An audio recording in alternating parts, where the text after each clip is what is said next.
eating a plate full of crow isn't always a bad thing. It's John Johnson on today's Motivated Moments in History.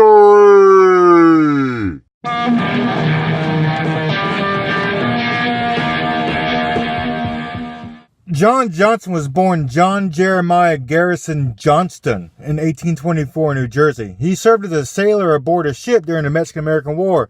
After realizing the Navy was a bunch of pogues, he punched an officer. Instead of standing in a court-martial, he deserted and changed his name to John Johnson. He lived a normal life and ended up trading for a wife with the Flathead Indian tribe. He wasted no time and hubba-dubba that lady, soon getting her pregnant. One day in 1847, he returned home from hunting and found that his wife and unborn child were murdered by the Crow Indians. It was at this moment that he decided his family days were over, and he headed out across that frontier to go slay some motherfucking bodies. He killed a shit ton of Crow Indians. I mean, this was enough to make the tribe angry at him, but he took it a step further. When he killed a crow, he cut out their liver, bit into it, chewed it, and spit it out. I'm not sure why he did it, but for whatever reason it was, it scared the piss out of that tribe. One day, while out hunting for more dudes to kill, he was captured by the Blackfoot. He was held hostage and eventually traded to his mortal enemies, the Crow. He was bound up and transported on foot en route to Cedar Chief. Now, 2 crows were tasked with transporting him, and they stopped at a town store. One went in, leaving him guarded by only a lone brave. He punched that brave, stole his axe, and started chopping him up like he was on the freaking Food Network.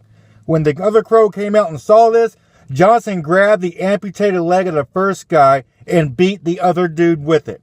Bro, he beat a dude with his friend's leg. He didn't only beat the guy, he knocked him out with the leg.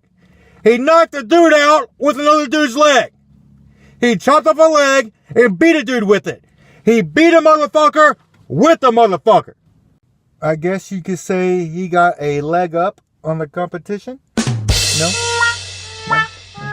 Okay, one more. I'm gonna try one more. I guess you could say he was legendary.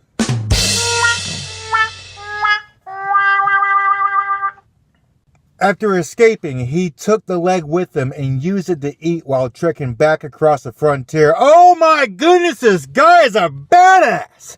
I mean, he's like Hannibal Lecter if Hannibal Lecter was played by Clint Eastwood. This guy is my freaking hero!